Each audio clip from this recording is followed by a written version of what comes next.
Ok, pessoal, direito penal do crime, tá? Vamos aqui, então, à primeira questão que diz o seguinte, ó. José coloca um veneno na bebida de Maria.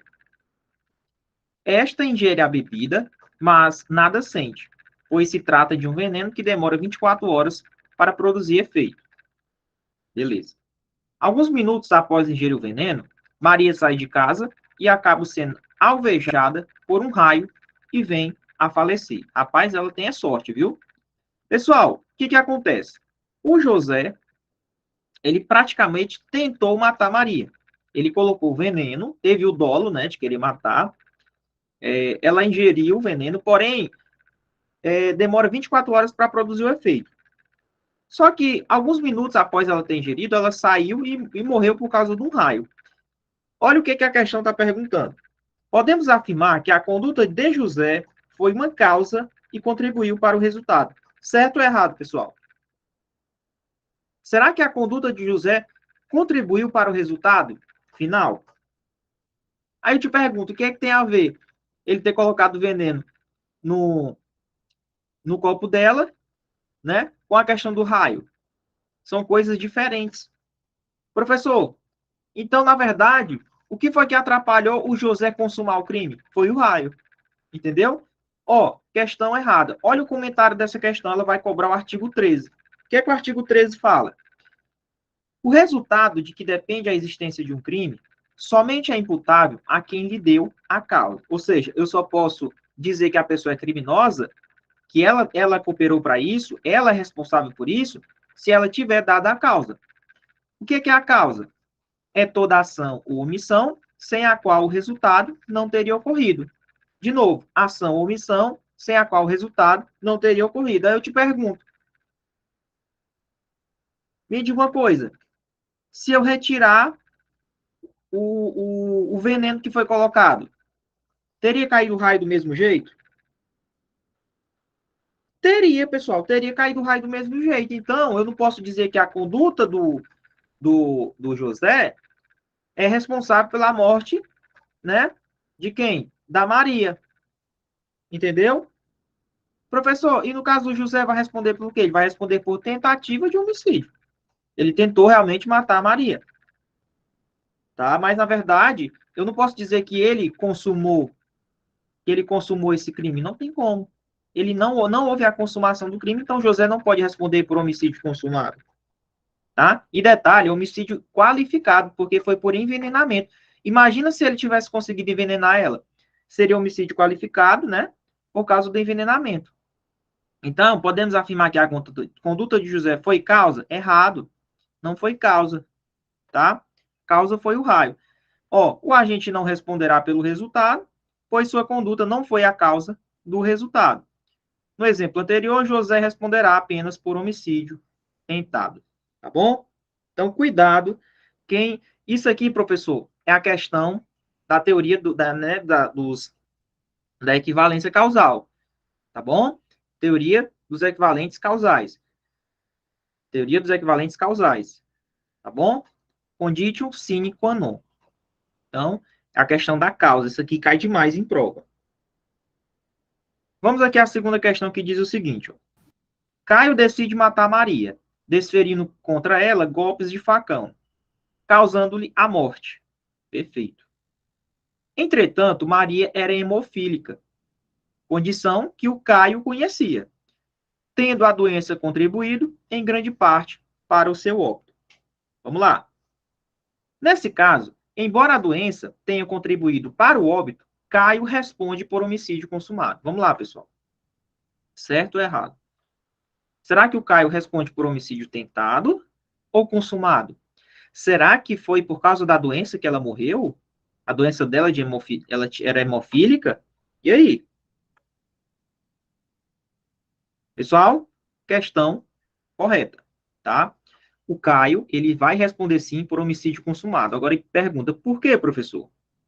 Presta atenção. De novo, o artigo 13. Vou ler de novo, letra de lei. Ó. O resultado de que depende a existência de um crime somente é imputável a quem lhe deu a causa. Considera-se causa a ação ou a omissão sem a qual o resultado não teria ocorrido. De novo, ação sem a qual o resultado não teria ocorrido. Professor, te pergunto, ele sabia que era hemofílica. Se ele desse a facada, ele sabia que ia explodir a questão do sangue nela. Né? Ela é sensível. Ele sabia disso. Então, a ação dele foi a causa da morte também? Lógico que sim.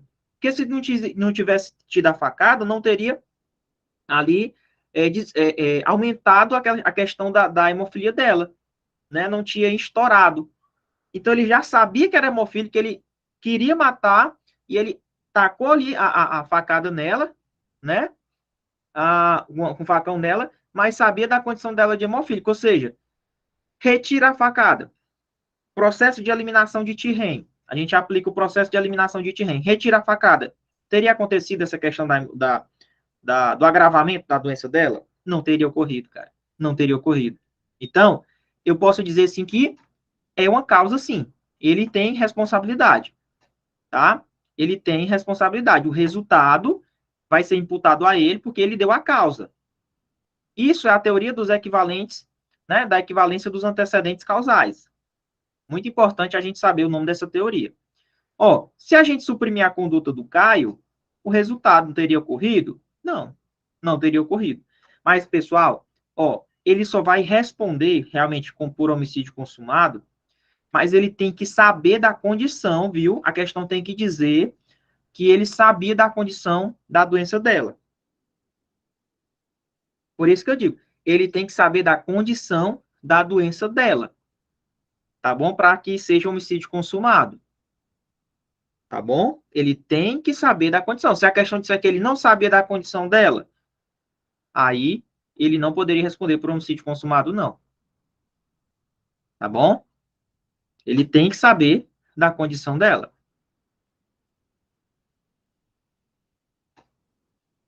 Beleza?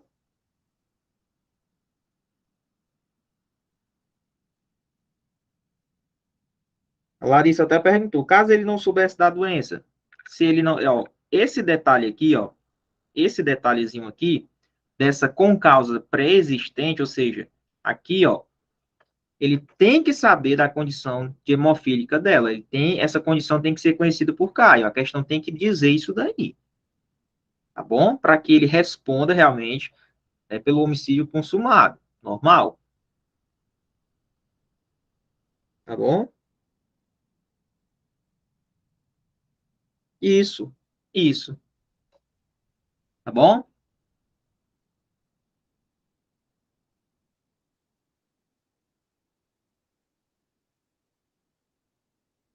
Vamos lá. Nesse caso, embora a doença tenha contribuído para o óbito, Caio responde por homicídio consumado. Correta essa questão, tá? Corretíssima essa questão. Cara, eu já vi uma questão dessa, se eu não me engano, no concurso da Polícia Civil. Eu posso estar até errado. Teve uma questão, acho que foi da VUNESP, que caiu uma questão dessas das concausas, tá bom? E ele cobrou, justamente, ele tinha que saber da condição da doença da pessoa, tá bom? É isso mesmo, tá bom? Então, tá aqui, teoria da equivalência dos antecedentes. Se a gente suprimisse a conduta de Caio, o resultado teria ocorrido? Teria não, porque a doença dela, mesmo ele tendo a doença, não teria agravado, né? Vamos aqui à questão de número 3, pessoal. Pedro resolve matar João e dispara 25 tiros contra ele, tá? Dispara 25 tiros contra ele. Fica estirado no chão, é socorrido por uma ambulância e no caminho para o hospital sofre um acidente de carro. A ambulância bate de frente com uma carreta e vem a morrer, certo? Então, pensa aqui na situação. O Pedro resolveu matar o João, né? João aqui, ó. 25 tiros contra o cara, né? Só que ele foi socorrido pela uma ambulância. Olha lá, socorrido pela ambulância. No meio do caminho ocorreu um choque, um acidente, bateu de frente com uma carreta, né? E aí, realmente, o cara que estava dentro da ambulância veio morrer. Te pergunto, professor, o Pedro, né, responde apenas por tentativa de homicídio. Certo ou errado essa questão? E aí? O Pedro vai responder apenas por tentativa de homicídio, é isso?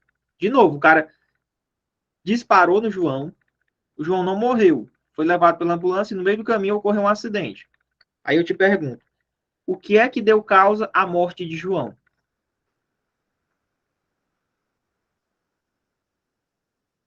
O acidente, pessoal, o acidente, tá? Aí eu te pergunto de novo,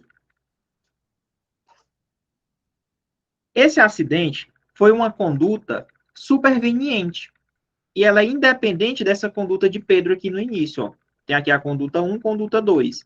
A conduta 2, ela foi depois da conduta de Pedro. E a conduta 2 foi que deu causa à morte de João. Tá? Eu separei aqui no cenário em duas situações.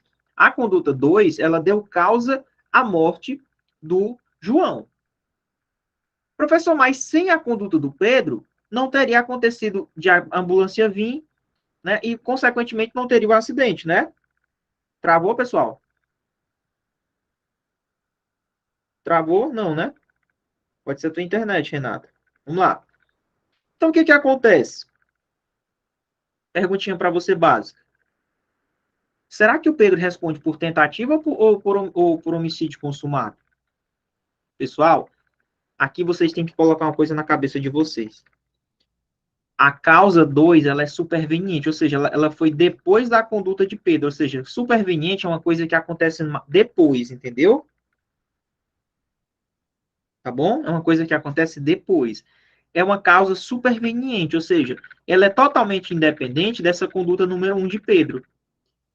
Aí olha aqui o comentário dessa questão. Esse gabarito está correto, tá? Porque o Pedro vai responder por tentativa? Vai. Ele vai responder por tentativa. Mas por quê? Vamos aqui no parágrafo primeiro. Ele diz o seguinte, ó. A superveniência de uma causa relativamente, por que é que não é absolutamente independente? Porque, querendo ou não, se realmente não tivesse tido a facada, não teria ambulância. Por isso que ele diz relativamente. Não é absolutamente não.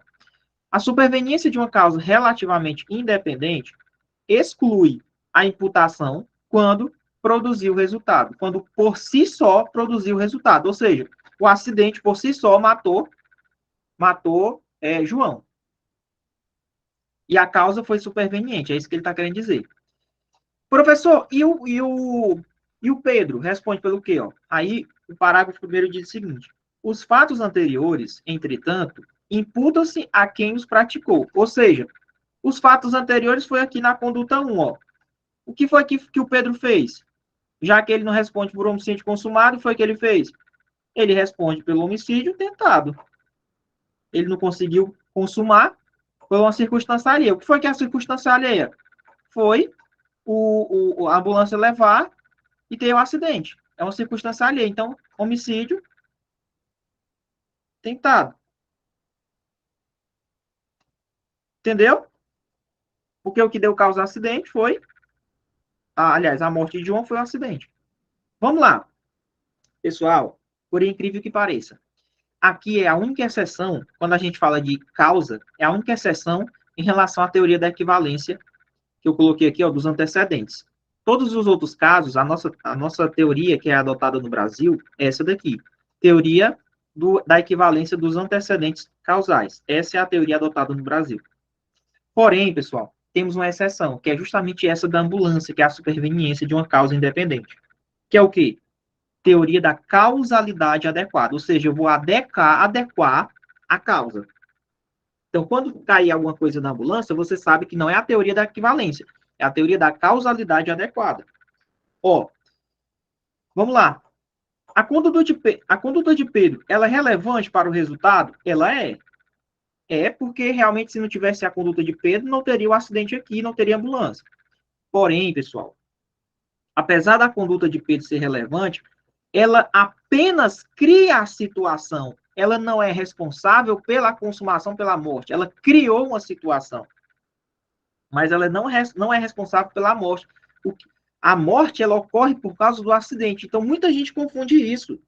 Ah, mas se não tivesse ambulância, não teria. Aliás, se não tivesse a facada do rapaz, não teria ambulância. Certo. A conduta do Pedro, ela foi relevante apenas para criar a situação. Ela não foi responsável efetivamente pela morte do rapaz, não. A morte, ela vem pela causa 2, ou seja, pelo caso do acidente. Por isso que o Pedro vai responder por homicídio tentado. Ah, professor, agora eu entendi. Como é o nome dessa teoria? Teoria da causalidade adequada. É uma exceção, pessoal, da equivalência dos antecedentes causais. Ela é uma exceção, tá? Não responde por homicídio culpado, consumado, Pedro, mesmo que realmente a conduta dele levasse a ambulância vir. Se retirasse a conduta de Pedro, realmente não teria ambulância. Aí muita gente poderia dizer que Pedro responderia por homicídio consumado. Não é. Aqui é uma exceção. Aqui, essa conduta de Pedro foi responsável por criar a situação, mas não foi a responsável, efetivamente, pela morte dele. Então, Pedro responde por homicídio tentado, item correto. Pessoal, como é o nome disso aqui? Com causa superveniente, relativamente independente. Tá? Por favor. Muito importante isso daqui. Vamos à questão de número 4. Deu para entender, pessoal? Tranquilo aí no chat? Em relação às questões aqui. Direito penal, parte do crime. Sim, né? Vamos prosseguindo aqui, então. Questão 4 diz o seguinte, ó. Maria é casada com José, tá? Todavia, Maria possui uma filha de 11 anos de idade. Joana, oriunda do seu casamento anterior, né? Ah, certo dia, Maria descobre que José está tendo relações sexuais com a sua filha, enteada, né? Com receio de que José se separe dela, Maria não adota nenhuma providência. Ou seja, ela acompanha a situação sem nada fazer para impedir que sua filha seja estuprada. Perguntinha. A Maria é a mãe da menina. Tem 11 anos de idade. Será que a Maria, ela tem a figura de proteção, vigilância e cuidado? Será que a Maria, ela tem a figura da garantidora? Ela é garantidora, pessoal. Ela é garantidora. Vamos ver o que a pergunta diz. Podemos afirmar que, neste caso, Maria praticou um crime omissivo próprio. E aí? Essa questão está errada. Pessoal, vamos lá. Aqui é uma questão que cobrou a questão da relevância da omissão, tá? Importante, tudo no direito penal está lá na letra da lei. O que, é que ele diz assim, ó? A omissão, ela é relevante quando o omitente, a pessoa que se omitiu, devia e podia agir para evitar o resultado. Ó, detalhe, a omissão, ela é relevante quando a pessoa devia, ela tinha uma obrigação, e podia, porque se ela não pode agir, não tem como. É dever e poder, para evitar aquele resultado. Quem é que tem o dever de agir? Quem é a figura do garantidor? A pessoa que tem, por lei, a obrigação de cuidado, proteção e vigilância. Né? Temos a figura do garantidor. Bombeiro, policial, que se omite. Outro caso. De outra forma, a pessoa que assumiu a responsabilidade de impedir o resultado e, na verdade, e fez acontecer o resultado. Né? Olha, eu assumo aqui, eu vou ficar com a tutela dessa pessoa e ela vai ficar sobre a minha responsabilidade. Você assumiu, se acontecer alguma coisa com ela, entendeu? Você pode responder pela omissão imprópria, pelo crime na forma omissiva imprópria. A pessoa que, com comportamento, criou um risco de ocorrência de um resultado. Como assim? Pensa comigo. O cara não sabe nadar, aí o cara fica brincando contigo e te empurra na piscina. Porra, o teu comportamento, tá? O teu comportamento criou um risco de ocorrer um resultado. Qual o resultado? A morte do rapaz, porque ele não sabe nadar. Não, numa brincadeira. Você pode responder por homicídio culposo por omissão imprópria? Pode.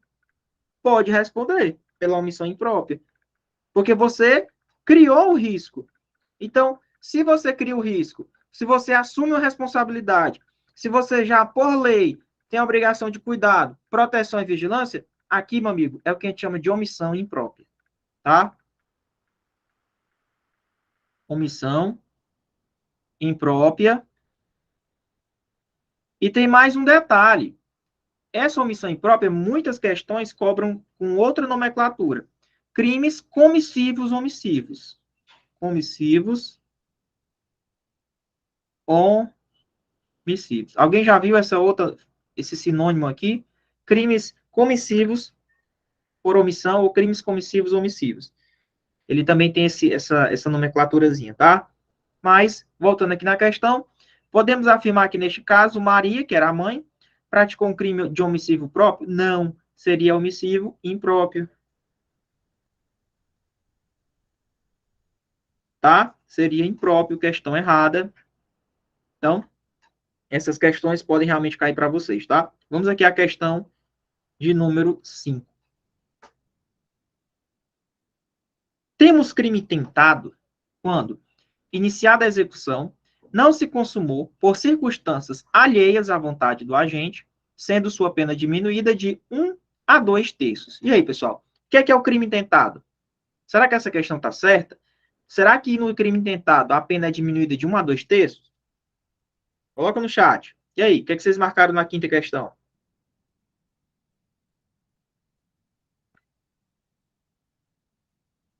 Temos crime tentado quando iniciada a execução, não se consuma por circunstâncias alheias à vontade do agente, sendo sua pena diminuída de 1 a 2 terços.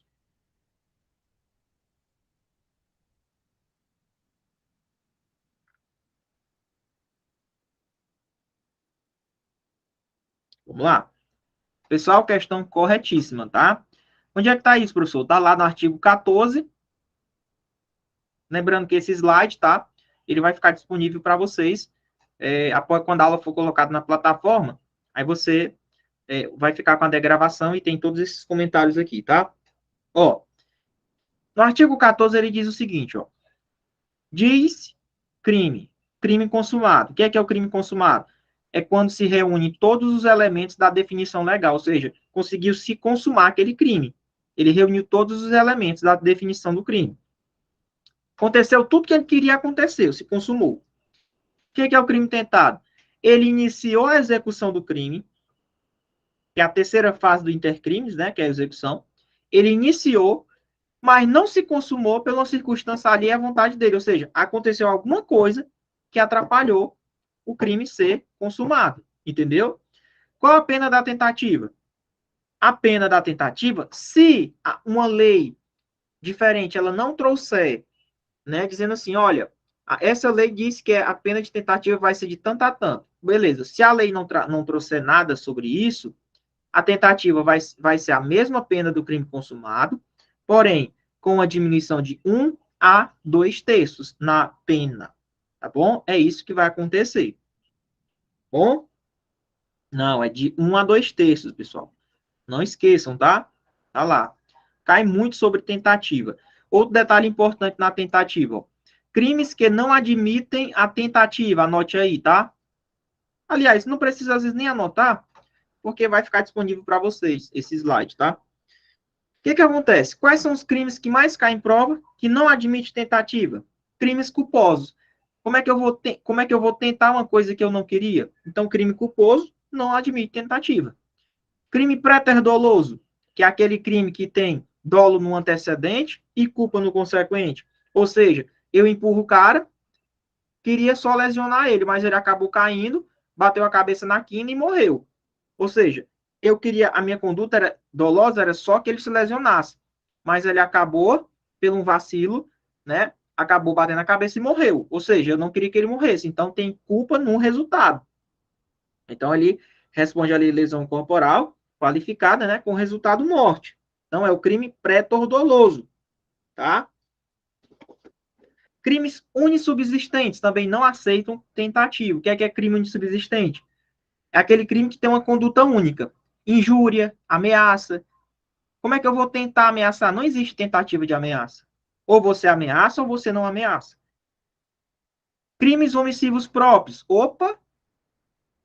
Professor, o que são os crimes omissivos próprios? É aquele crime lá, né? Que, por exemplo, você não é garantidor, você é qualquer pessoa que está ali passando na rua, um particular, viu um acidente, não ligou nem para a ambulância, não ligou para a polícia, não fez nada para ajudar a pessoa. você pode responder por omissão própria, né? Omissão de socorro. Então, nesses crimes de omissão de socorro, por exemplo, não admite tentativa, viu? Omissão de socorro. Certo? Outra. Contravenções. Toda contravenção penal não admite tentativa. E crimes de atentado. Esses crimes de atentado é muito importante para quem faz concurso para a Polícia Penal. Por quê? Vai que cai na prova. O que, é que são os crimes de atentado? Aqueles crimes de evasão, fuga, né?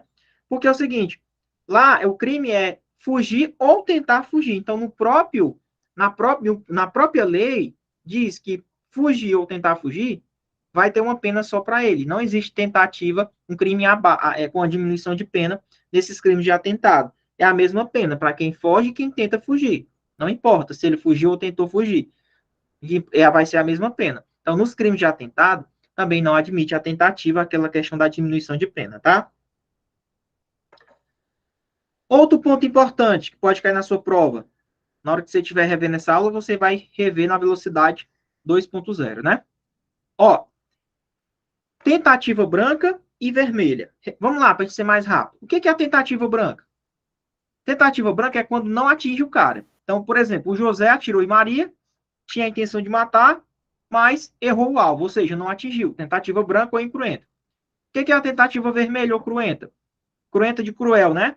Ele atirou, ele atingiu Maria, só que ela sofreu apenas lesões leves, tá? Então, quando atinge, lesiona, sangra, é a tentativa vermelha, tá? Beleza, pessoal? Tranquilo em relação a essa questão aí da tentativa? Então, vamos responder a quinta questão.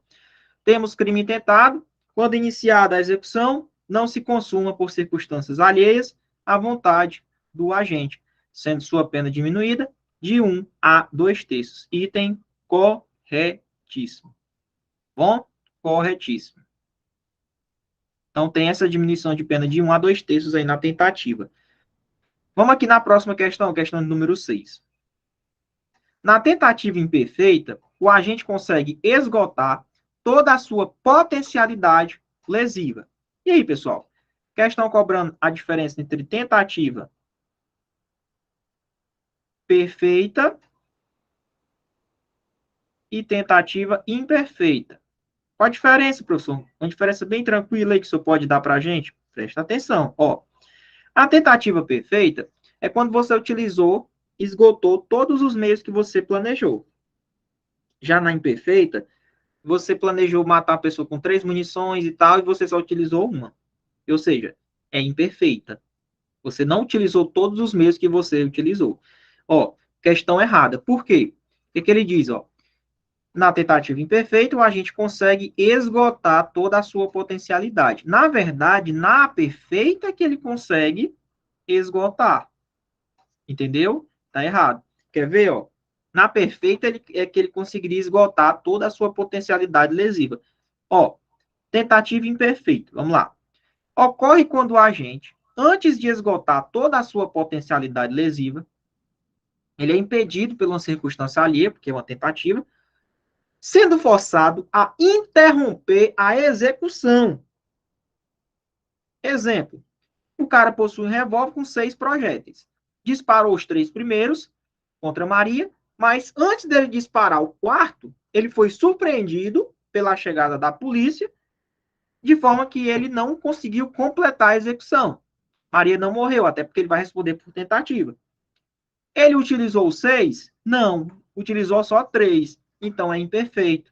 Se ele tivesse utilizado 6, tudo direitinho, conforme ele tivesse planejado, aí seria tentativa perfeita. Então, questão errada, tá bom? Espero que vocês tenham compreendido o que é a tentativa imperfeita e a perfeita, tá bom? Pessoal, tranquilo até agora? Tranquilo em relação aí às nossas questões? De boa? Estão gostando da aula? Com esses comentários? Sim? Show, né? Pode fazer aí o stories da aula aí. Pessoal, vamos convocar os colegas, vamos convencer que nós, vetorial, nós vamos aprovar, que nós somos realmente a ferramenta, a solução para o problema de vocês. Nosso curso é rápido, é objetivo, e a gente vai fornecer o necessário para você passar nessa prova, tá? Vamos lá. Questão número 7. O que ele diz aqui, ó? O intercrimes é o caminho do crime, ou seja, o itinerário percorrido pelo agente até a consumação do delito. 7. Podemos afirmar que o intercrimes se divide em cogitação, preparação, execução e consumação. De novo, ele está falando que o intercrimes é dividido em 4 fases: cogitação, preparação, execução e consumação. E aí? Certo ou errado essa questão?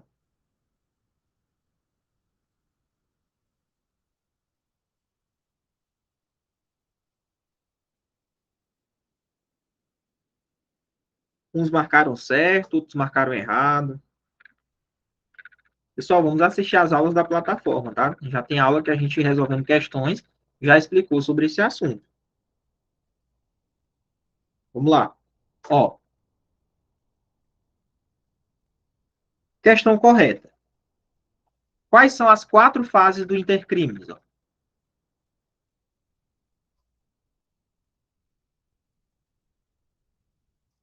Primeiro, você vai cogitar em fazer um crime.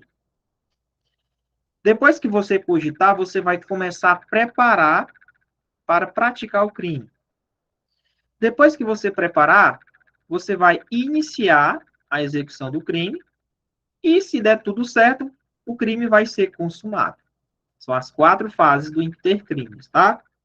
Ou seja, na execução, pode acontecer 3 coisas. Quais são as 3 coisas que podem acontecer?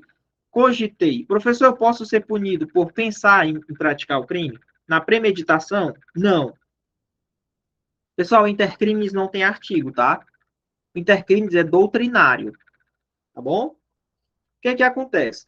Na cogitação e na preparação, eu estou pensando e comecei a preparar para praticar o crime.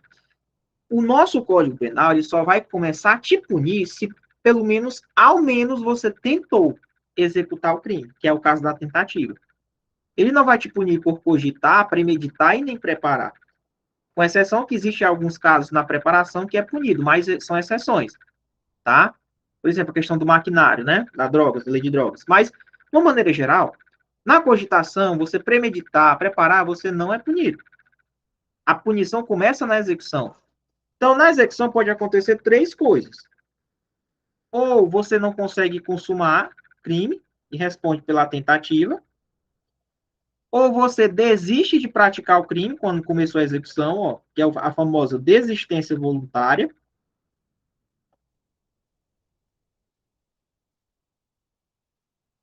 tá? Ou acontece que você executou, né? Praticou tudo que tinha que praticar, mas levou o cara para o hospital, por exemplo, para não deixar ele morrer. Ou seja, pode acontecer o arrependimento eficaz. Ou seja, e na consumação, o que é que pode acontecer? Depois que o crime se consumou, pode acontecer uma coisa chamada arrependimento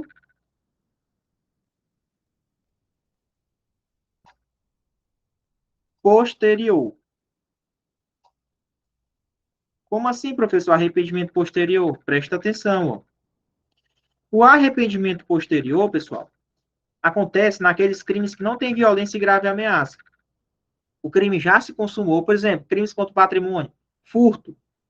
Não pode ir no roubo, né? Porque o roubo tem violência ou grave ameaça. Aqui é só para crimes que não têm violência ou grave ameaça. O cara furtou, se arrependeu, devolveu o que furtou. Ele é isento de pena? Não. É uma causa, o arrependimento posterior é uma causa de diminuição de pena. Ocorre uma redução de pena. Então, na fase da consumação, depois que consumou, pode acontecer o arrependimento posterior, certo? Mas na execução pode acontecer isso, ó, tentativa, desistência e arrependimento eficaz. Muito importante a fase da execução. A pessoa só pode começar a ser punida a partir da fase da execução. Ela não é punida nem na cogitação, nem na preparação em geral, em regra, né? Então, isso é o intercrimes. Com isso, vamos aqui na questão. Podemos afirmar que o intercrimes Se divide em cogitar, preparar, executar e consumar. Perfeito. Questão corretíssima, tá? Agora eu espero que vocês tenham aprendido isso. Até porque já tem aula na nossa plataforma desse assunto. Bom, aqui a gente tem um curso pré-edital e um penal do zero. Só que o que acontece? Lá, as aulas do pré-edital tem muita aula boa, pessoal. Tá? Só assistir. Vamos lá. Vocês têm que fuçar essa plataforma de vocês. Vocês têm que mexer, achar. A gente tem que ir para frente, a gente tem que começar. Tem que ter a força de vontade de começar, tá? Vamos na questão número 8.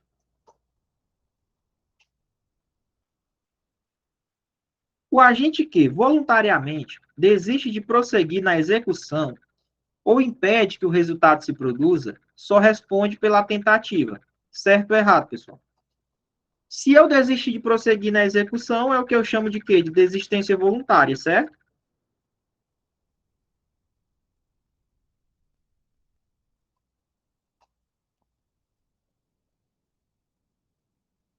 Ou se eu impedir que o resultado se produza, é o que a gente chama de quê? De arrependimento eficaz.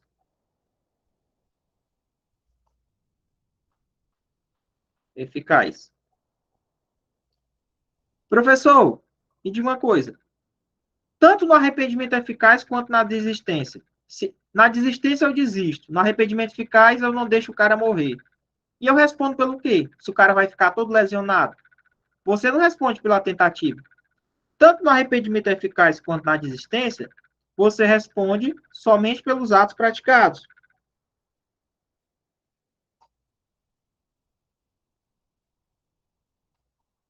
Ou seja, o cara não ficou ferido lá, então você vai responder por lesão corporal. Entendeu? Olha aqui, ó. Questão errada, né? Mas vamos ver aqui o comentário dela. Ó, errado. No artigo 15, no artigo 16 e no 17, é certeza cair uma questão dessa na prova.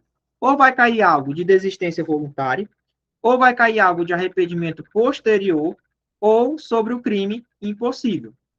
Tá? Aproveitando aqui sobre essa questão, a gente já vai falar dessas três coisas em uma pancada só. Ó, a desistência voluntária e o arrependimento eficaz, eles estão em um único artigo, no mesmo artigo, que é o 15. O que ele diz? Ó? O agente que voluntariamente desiste de prosseguir na execução ou impede que o resultado se produza, só responde pelos atos já praticados, ou seja, ele não responde pela tentativa. Tanto na desistência voluntária quanto no arrependimento eficaz, ele só responde pelos atos já praticados. O que é o arrependimento posterior? Foi o que eu falei para vocês. Ó. Nos crimes sem violência ou grave ameaça, por exemplo, o crime de furto, né? Se o cara reparar o dano até que se receba a denúncia, né, voluntariamente por parte dele, o que é que pode acontecer? A pena dele pode ser reduzida de 1 a 2 terços. Isso é que é o arrependimento posterior. O arrependimento posterior é pós-consumação. A desistência voluntária e o arrependimento eficaz é durante a execução. Então, são duas coisas diferentes na hora do crime, tá? Professor, o que é o crime impossível ou também chamada de tentativa inidônea?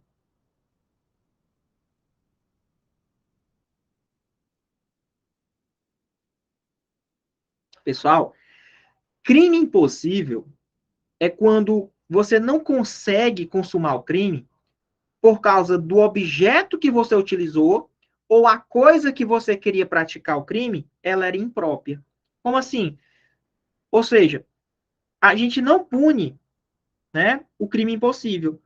O que ele fala no artigo 17? Não se pune a tentativa quando o meio que você utilizou é ineficaz, que é a ineficácia absoluta do meio, ou o objeto era impróprio. Exemplo, eu vou lá matar uma pessoa com arma de madeira. Como é que eu vou matar a pessoa com arma de madeira? Um revólver de brinquedo, como é que vai sair a munição? Como é que vai atingir a pessoa? Ou seja, o meio que eu empreguei para praticar aquele crime é impróprio. Aliás, é ineficaz. Detalhe, essa ineficácia ela tem que ser absoluta, não pode ser relativa. Porque se ela for relativa, ela tem capacidade de matar. Tem que ser absolutamente ineficaz. tá? Ó, e o que, é que seria a absoluta impropriedade do objeto? Vamos supor que a pessoa está morta. Você dá 2 tiros na pessoa morta. Você praticou homicídio, foi isso? Não, pessoal. O objeto que está ali sendo alvo, ele é impróprio. Você só consegue matar a pessoa se ela estiver viva. Matar um morto, por exemplo, é impróprio. O objeto, ele é impróprio. Então, está lá no artigo 17, crime impossível. Então, é impossível consumar-se esse crime, também chamado tentativa inidônea, tá? E isso, Heitor, pode ser que ele responda por outro crime, mas homicídio não. Muito bem. Pessoal, vamos na questão número 9. No dolo eventual, o agente assume o risco de produzi-lo, não se importando com a sua ocorrência.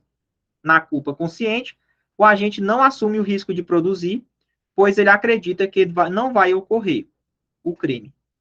Questão cobrando dolo eventual e culpa consciente. De novo, no dolo eventual, o agente assume o risco de produzir o resultado, não se importa com a ocorrência do resultado.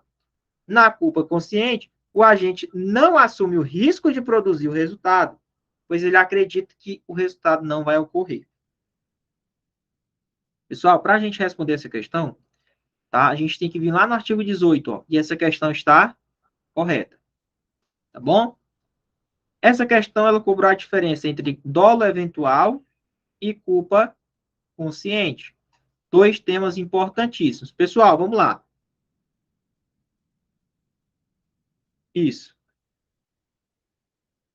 O dolo eventual é o famoso foda-se, né? E a culpa consciente é o fudeu. Maneira mais didática, né? O foda-se você não tá nem aí se acontecer. O fudeu é porque você achava que não ia acontecer e acabou acontecendo. Lascou. Vamos botar aqui na outra linguagem. Lascou. E aqui, que se lasque. No cearês, né? Que se lasque. Né? Vamos encerrar o foda-se e vamos aqui para uma nova coisa. De acordo com o nosso dicionário nordestino, que se lasque, meu amigo. E o outro lascou. Tá bom? Mas vamos aqui no comentário. Artigo 18 diz o seguinte, ó. Disse crime. Crime doloso. O que é o crime doloso? É quando você tem a intenção, ele quis praticar ou ele assume o risco de produzir o resultado. Esse aqui, ó, assume o risco de produzir o resultado, é o que a gente chama de dolo eventual. Entendeu? Dolo eventual é quando você assume o risco de produzir o resultado. Por exemplo, você está dirigindo e aí tem um bocado de pessoa lá na frente. Aí a senhorinha do ônibus diz assim, meu motorista, você vai devagar aí, tira o pé do freio, porque você vai atropelar o pessoal lá, você vai matar o pessoal. Ele diz assim, ó, que se lasque. É o foda-se. O que acontecer, ele acabou de assumir o risco de produzir o resultado. Então é o dolo eventual. Tá? Doloso é aquilo que você quer. Entendeu? Culposo é aquilo que você não quer, mas aconteceu por um vacilo seu, pela negligência, pela imperícia, pela imprudência. Tá? Então, quando falar crime culposo, é aquilo que tem imprudência, negligência e imperícia. Aconteceu o crime por um vacilo, por um descuido, porque você não era perito naquilo, porque você foi um cara imprudente. Então, isso é crime culposo. Tá? Então, o que ele diz? Ó, salvo os casos expressos em lei, ninguém pode ser punido por um crime, senão quando pratica dolosamente. Como assim? A regra, a regra, pessoal, é que você só pode ser punido por um crime quando você pratica o crime dolosamente. Agora, se a lei prevê a forma culposa, aí sim pode você ser punido pelo crime culposo. Por exemplo, o homicídio. A lei diz que o homicídio pode ser punido por um homicídio culposo. Mas qual é a regra? A regra é punir quando você tem a intenção, pratica dolosamente. Porém, se a lei trouxer uma exceção, dizendo que existe aquele crime na forma culposa, então ele responde na forma culposa. É isso que ele fala. Mas a regra é que você é punido primeiro na forma dolosa. Só vai ser punido na forma culposa se a lei prevê. E a agravação pelo resultado? Ou seja, são as agravantes. Pessoal, só dá para a gente responder pelo agravante se ao menos você tiver praticado aquela conduta, ao menos culposamente. É isso que a lei fala. Tá bom? Ou seja, vai responder pelo homicídio lá qualificado, né? Então, pelo resultado que agrava especialmente a pena, só responde o agente que houver causado aquele resultado, pelo menos culposamente. Tá? Eu não posso agravar uma coisa sem nem existir. Tem que existir o crime e as agravantes, para eu aplicar agravante, pelo menos a pessoa tem que ter praticado o crime, ao menos culposamente. É isso que a lei fala, está no artigo 19, tá? Então, assumir o risco é o que a gente chama de dolo eventual. Professor, e o que é a culpa consciente? Culpa consciente é o seguinte, ó, vou colocar bem aqui. A culpa consciente, você não queria praticar o crime, diferente do dolo que você assumiu o risco, né? Você não queria praticar o crime e achava que não ia acontecer porque você acredita nas suas habilidades. Você acredita nas suas habilidades e você acredita que não vai acontecer aquilo. Vamos lá, ó. No dolo eventual, ele assume o risco, perfeito. Não se importa com a ocorrência. Na culpa consciente, ele não assume o risco, pois ele acredita que ele tem uma habilidade e não vai acontecer aquele resultado. Quer o um exemplo de culpa consciente? Vou te dar. O cara é atirador de faca. Ele coloca uma pessoa lá e atira as facas. Ele acredita que a faca não vai pegar na pessoa porque ele é um ótimo atirador. Ele tem uma alta habilidade. Só que, na verdade, a faca vai pegar na pessoa. Aí ele disse, lascou. Ou seja, ele achava que não ia acontecer aquilo.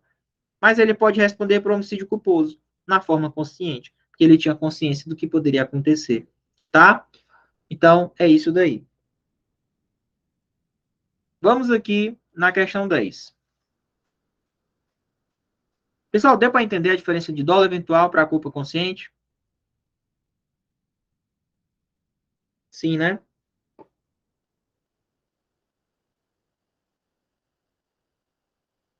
Tenta salvar um paciente achando que consegue. Mas é a obrigação dele, né? Tentar salvar.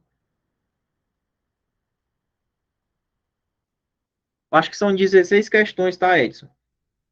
Vocês estão com material, pessoal? Vocês imprimiram material?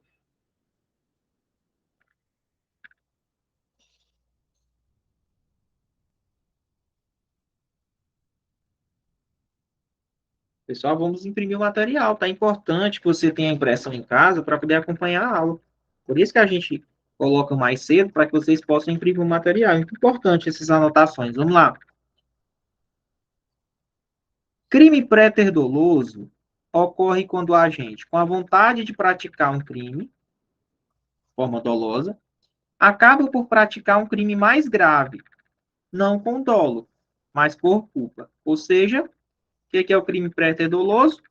Você queria lesionar a pessoa, então você tinha um dolo de lesionar. Porém, a pessoa caiu, bateu a cabeça e morreu. Ou seja, lá no resultado, você teve culpa, né?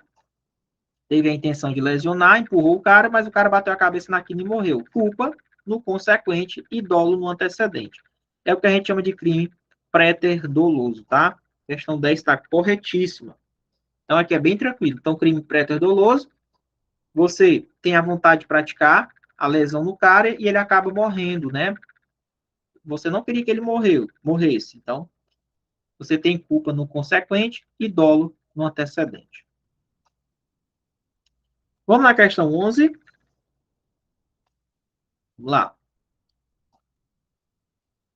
Marcos desacatou um funcionário público. Porém, ele não sabia da condição de funcionário público do agente. Nesse caso, Marcos praticou um erro de tipo. Certo ou errado essa questão?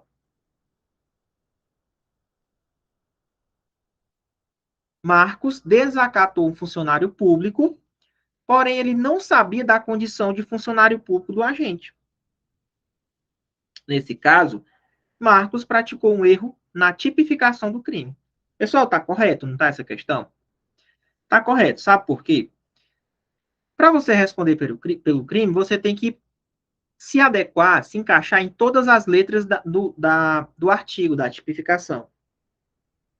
O desacato a funcionário, lógico que a pessoa que está cometendo o crime de desacato, ela tem que saber da condição do cara de funcionário público. Porque se ele não sabia, né, achando que era um outro crime, desacatando, não, praticando ofensas contra uma outra pessoa, ele poderia até responder por injúria, achando que ele poderia responder por injúria, mas na verdade era um funcionário público, mas ele não sabia.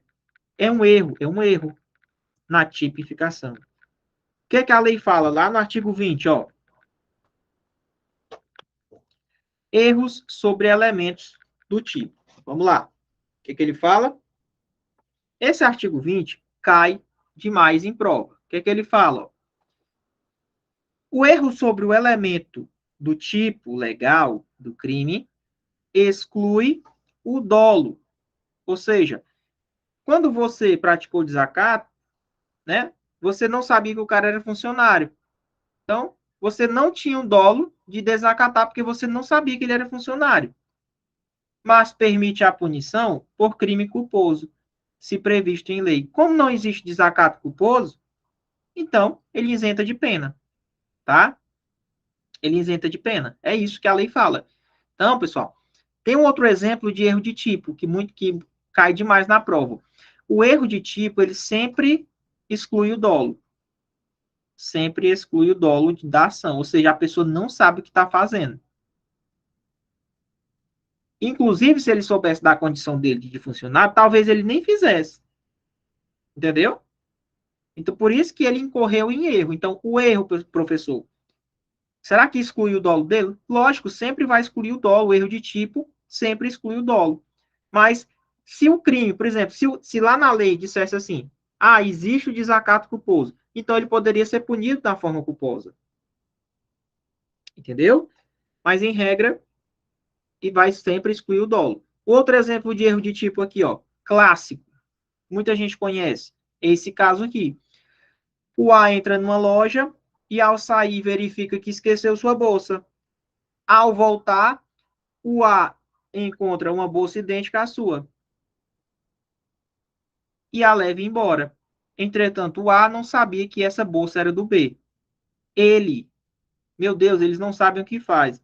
Ou seja, o A não sabe o que estava fazendo. Ele achava que era a bolsa dele.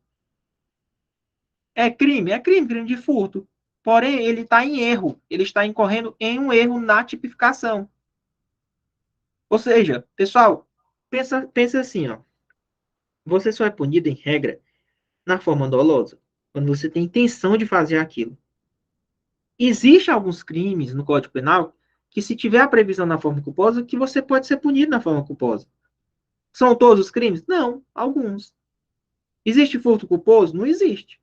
Então, como aqui foi um erro, ele não pode responder por furto culposo. E o que vai acontecer com ele? Ele é isento de pena. Porque sempre exclui o dolo. Ele, num erro de tipo, ele nunca tem a intenção. Ele sempre vai excluir o dolo. Então, aqui, tá? Nesse caso, sempre exclui o dolo. É o erro de tipo. Ele não sabe o que faz. Ele é isento de pena. Deu para entender, pessoal? Tranquilo aí? Voltando na questão correta, né? Ele não sabia da condição, ele não sabe o que estava fazendo. É um erro de tipo.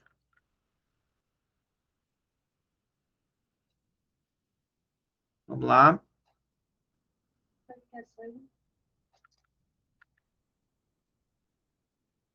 Questão 12. Questão 12 fala o seguinte: Carlos, sendo ameaçado por João, que era muito perigoso e já tinha matado várias pessoas. Olha aí. Decide se proteger e andar armado, tá? Se proteger e andar armado. Vamos lá. Em um certo dia, Carlos se deparou com João em uma esquina e viu João tirando algo debaixo da blusa. Carlos imediatamente atirou em João, matando-o. Pessoal, nesse caso, nessa questão, ele poderia dizer o seguinte, que esse algo, né, seria um celular, corrigindo aqui a questão, e não uma arma, como Carlos pensou. Nesse caso, temos um erro de pessoa, certo ou errado? Isso aqui é erro de pessoa, pessoal? Ou isso aqui vai cair lá naquela imaginação, no putativo, no putare? Será que isso é imaginação? Ele imaginou, ele achava que era uma arma, mas na verdade era um celular, por conta de toda aquela história, né, da ameaça que estava sofrendo. E aí ele atirou achando que estava em legítima defesa. Será que, como é o nome desse erro aqui, pessoal? Será que isso aqui é erro de pessoa? Não é, né, pessoal? Tá errado essa questão. Isso daqui é um erro de tipo permissivo. É uma discriminante putativa.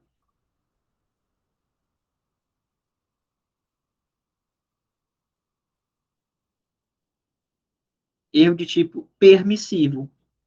É uma discriminante putativa.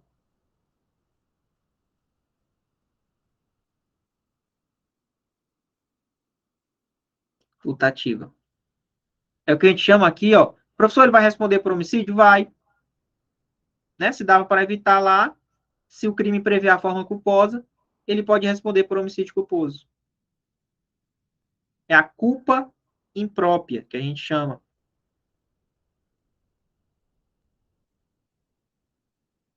Tá? Culpa imprópria.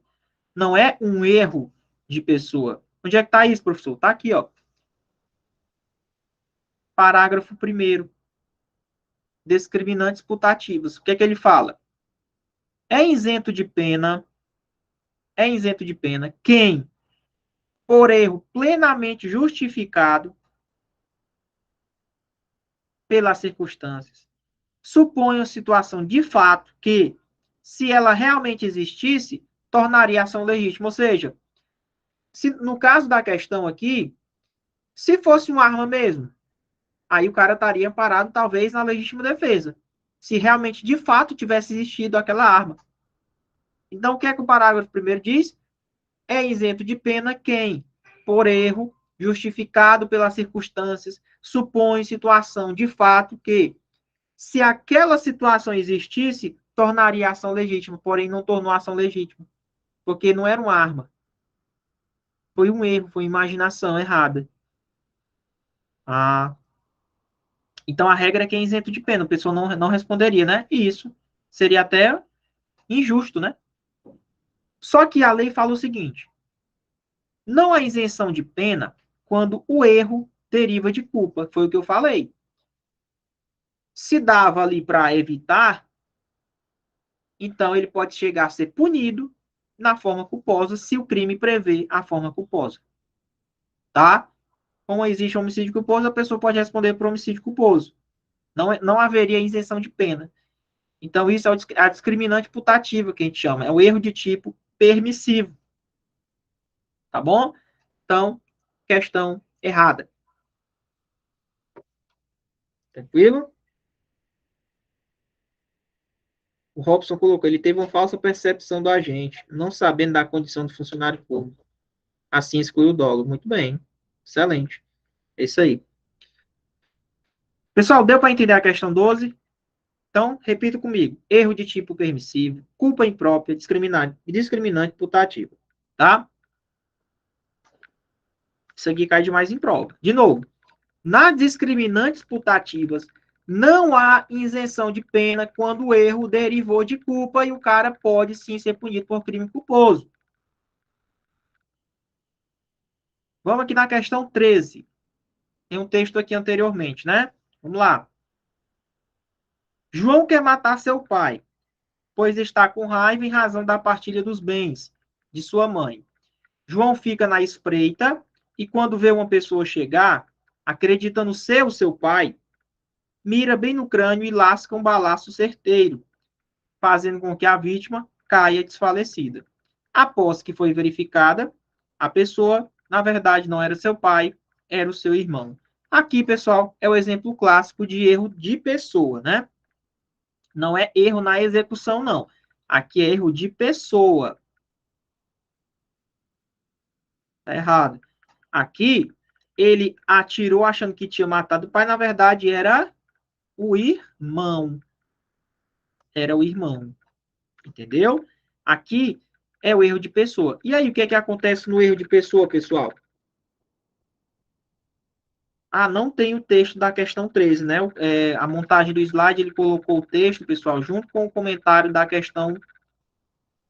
Isso, verdade. Da 12. Mas, assim, quando eu colocar a gravação para vocês, aí vocês pegam esse texto. Tranquilo? Realmente, faltou o texto da questão. Mas vamos responder ela agora, já que vocês estão com o texto. Eu não já li o texto aqui para vocês? Já mostrei toda a situação aqui, ó. O cara queria matar o pai, estava com raiva pela partilha dos bens, matou, acertou, atirou, só que na verdade não era o pai, era o irmão. Ele achava que era o pai. É isso o texto. Aí na questão ele pergunta na 13. Nesse caso, temos um erro na execução do crime? Não. Não é um erro de execução, não é um erro de aberractio ictus, é um erro de pessoa. Bom? Tá lá, parágrafo 3º diz o seguinte, ó, erro sobre a pessoa. O erro quanto à pessoa contra a qual o crime é praticado não isenta o cara de pena, ou seja, ah, mas é porque eu ia matar o pai e acabou matando o irmão. Não importa, você não vai ficar isento de pena. Você responde como se tivesse matado o pai. Então, não se consideram as condições ou as qualidades da vítima, senão a da pessoa contra quem o agente queria realmente praticar o crime, tá? Como o Jeff colocou aí, responde como se fosse a pessoa que ele quisesse matar, que ele queria matar. Tranquilo? Então, não vai isentar de pena. Pessoal, tranquilo? Essa questão é o erro de pessoa. Então, a gente viu aqui, ó, erro de tipo. O erro de tipo permissivo, né, que é discriminante putativa. Vimos o erro de pessoa, tá? E agora vamos na questão 14. Diz o seguinte: holandês habituado a consumir maconha no seu país de origem, acredita ser possível utilizar a mesma droga no Brasil, equivocando-se quanto ao caráter proibido da sua conduta. Nesse caso, temos um erro de tipo. E aí, pessoal, certo ou errado essa questão? O cara consumir maconha no país dele de origem, porque lá é permitido. Porém, quando ele veio para o Brasil, ele viu que não era permitido, mas ele não sabia que era permitido. E aí? Ele cometeu crime aqui, quando ele trouxe? Cometeu. Mas o que é que está acontecendo aqui? Tem um erro aí, tá? Ele não teve o dolo, ele não sabia. Tem um erro aí. Então, essa questão está errada, tá? Não é erro de tipo. A gente viu que não se encaixa no erro de tipo. Erro de tipo é quando o cara não sabe o que faz, tá? Não tem consciência do que ele está fazendo. O holandês está consumindo a maconha, ele sabe que é uma maconha, ele sabe que é, entendeu? Sabe o que está fazendo, diferentemente do erro de tipo, que a pessoa não sabe o que está fazendo, tá? Então, aqui, ele era habituado a consumir maconha no país dele, veio para o Brasil achando que também era possível. Só que ele se equivocou. Ele poderia muito bem ter pesquisado, né? Mas vamos lá, que erro é esse, pessoal? É o erro sobre a ilicitude do fato, também chamado de erro de proibição, tá?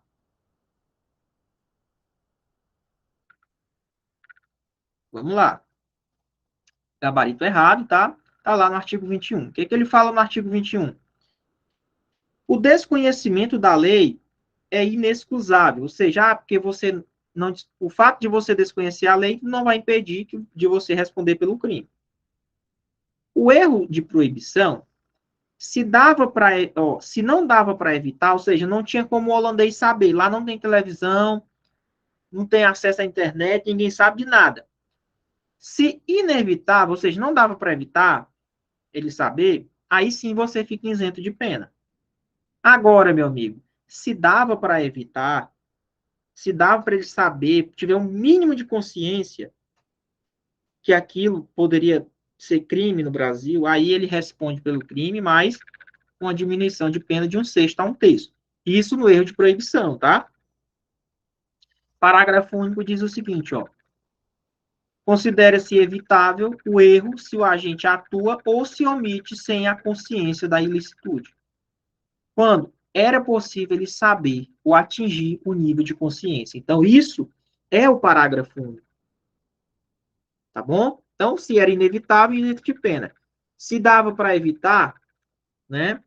Aí ele responde com uma diminuição de pena de 1/6 a 1/3. Tranquilo?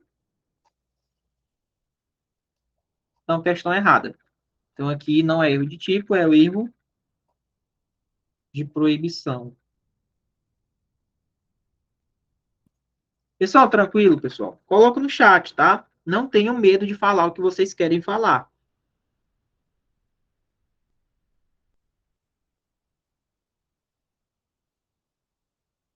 Beleza.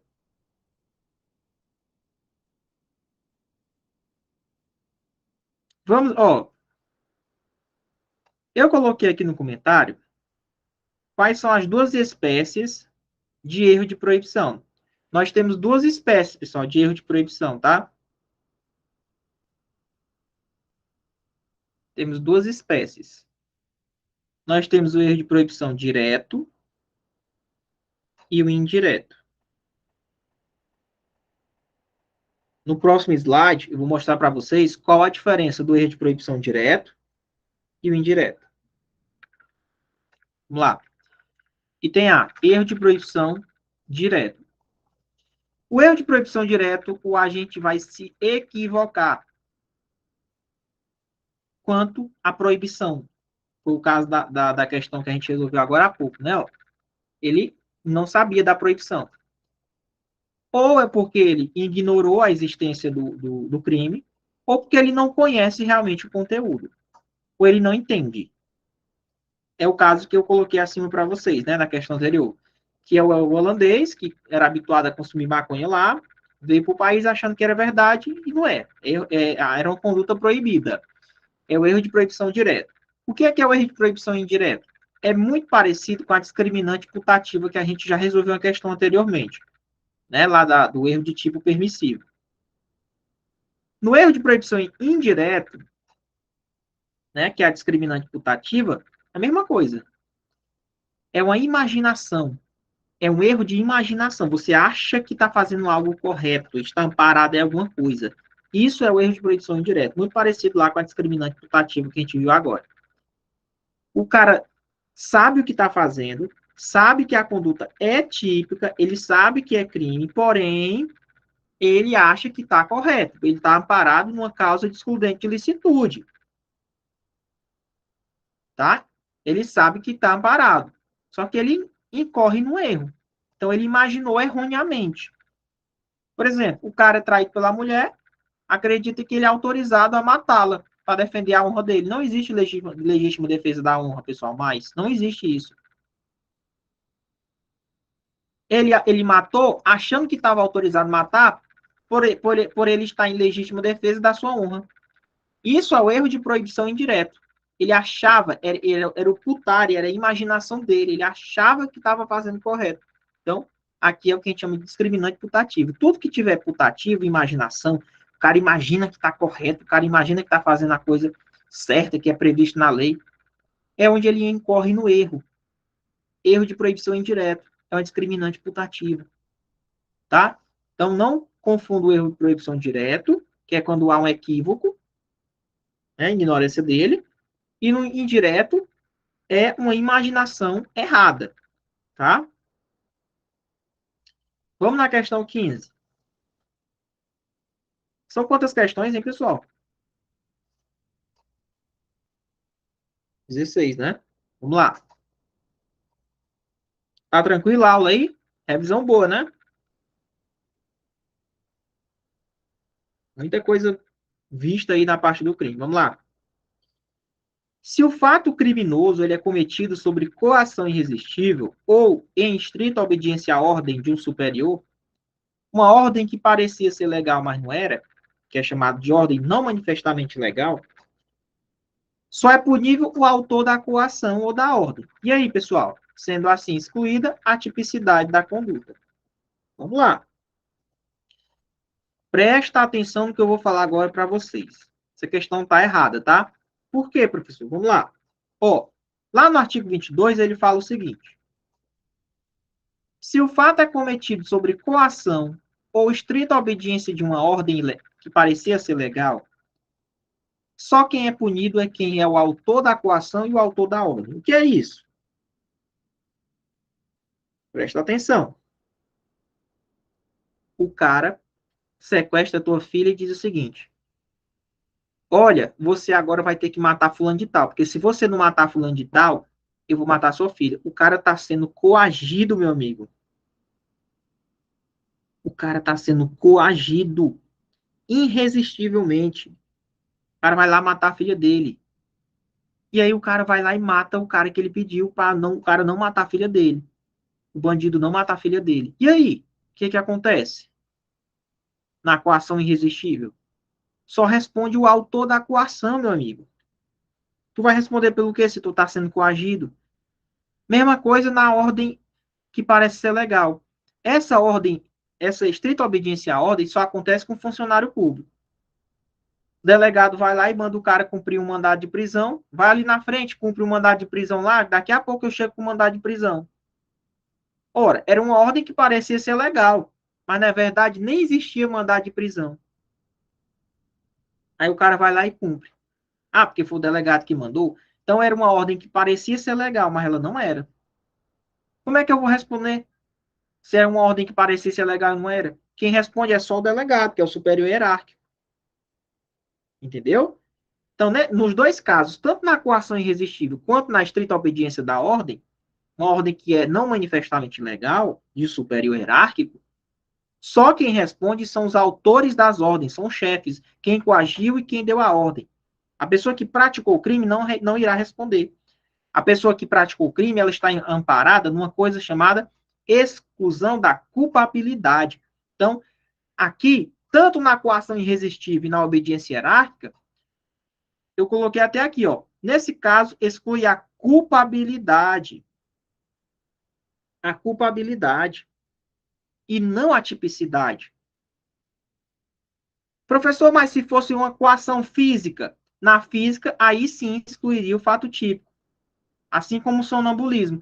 O sonambulismo, quando você está sendo coagido fisicamente ou pratica um crime por sonambulismo, porque você está sonâmbulo, quando você não tinha dolo, você não sabe o que faz, você exclui a tipicidade, exclui o fato típico.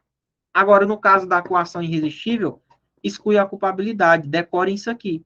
Coação irresistível ou estrita obediência à ordem exclui a culpabilidade.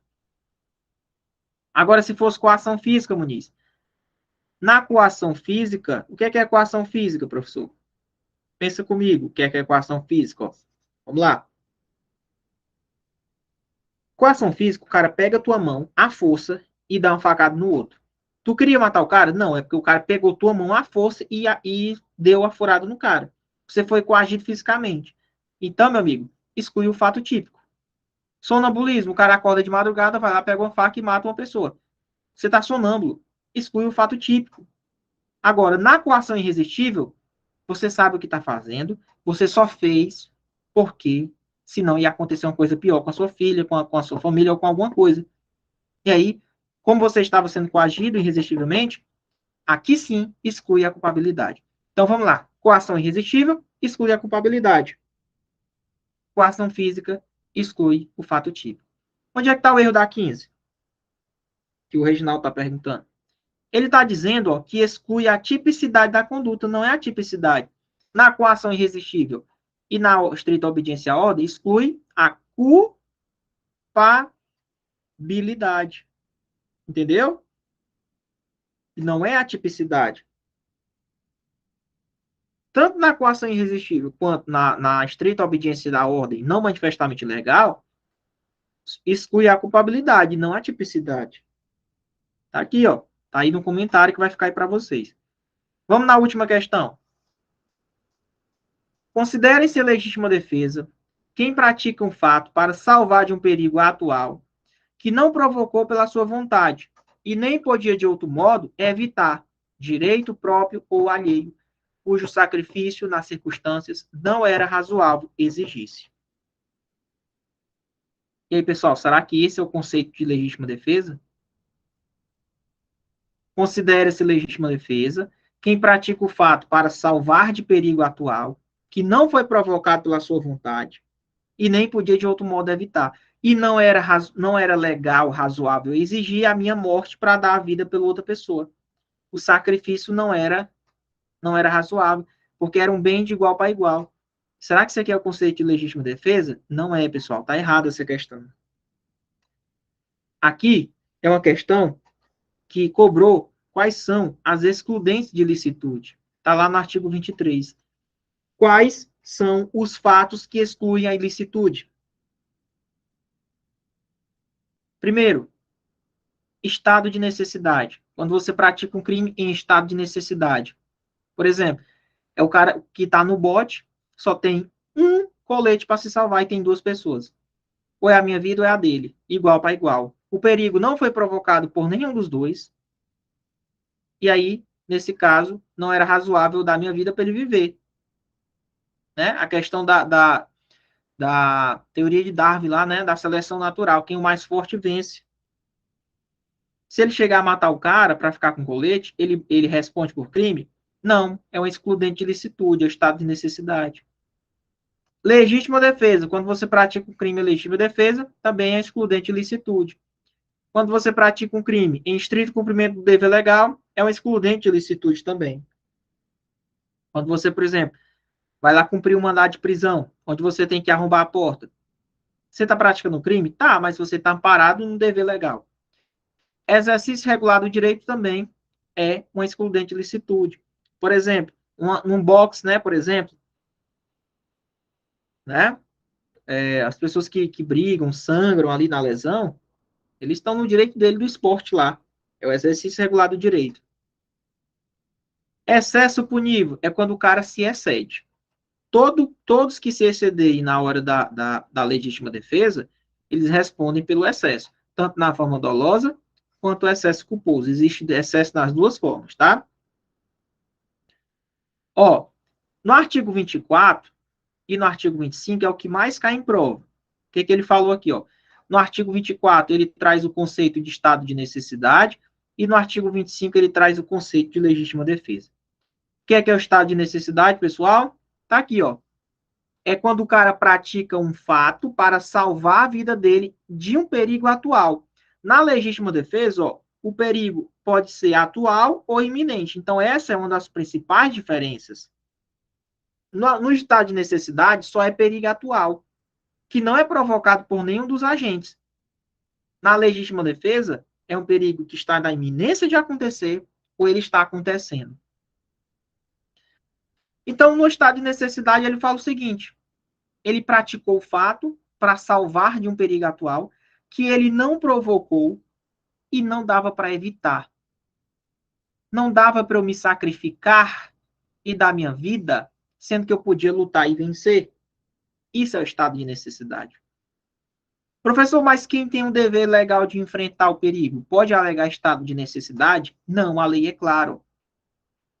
Quem tem o dever de enfrentar o perigo não pode alegar estado de necessidade. Por exemplo, um dever de enfrentar um bombeiro, por exemplo, né? Professor, embora seja razoável exigir o sacrifício do direito que foi ameaçado, a pena poderá ser reduzida de 1 a 2/3. Ora, se tem alguma situação que dá para você se sacrificar pelo um bem maior, você ainda responderá pelo crime, porém com a diminuição de pena. Agora, se não for razoável exigir o seu sacrifício, você não tem que responder por nada. Ocorre a excludente de licitude. Então, estado de necessidade é isso. Já coloquei um exemplo para vocês, que é o exemplo do bot, tá? Espero que vocês tenham entendido. Na legítima defesa, quais são as principais características da legítima defesa? Tá aqui, ó.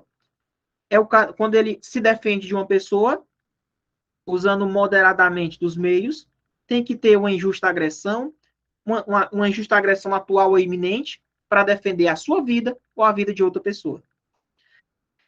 Professor, e o cara que está lá refém, e o atirador de elite, o sniper? Se ele acerta o cara lá, também é considerado legítima defesa. Ó. Não existe estrito cumprimento legal de matar ninguém. Então, o agente de segurança pública que repele uma agressão, o risco de agressão na vítima que estava mantido refém, ele está atirando no cara em legítima defesa, ele está defendendo a vida de uma outra pessoa. Então, essa é a principal diferença de estado de necessidade para a legítima defesa, tá? Com isso, vamos responder a questão. Considere-se em legítima defesa quem pratica o fato para salvar de um perigo atual, já começou errado, que não provocou, não foi você que provocou, não dava para evitar e não dava para exigir o sacrifício da minha vida para dar a vida do outro. Não é legítima defesa. Isso é o estado de necessidade, pessoal. Com isso, pode encerrar a gravação, tá?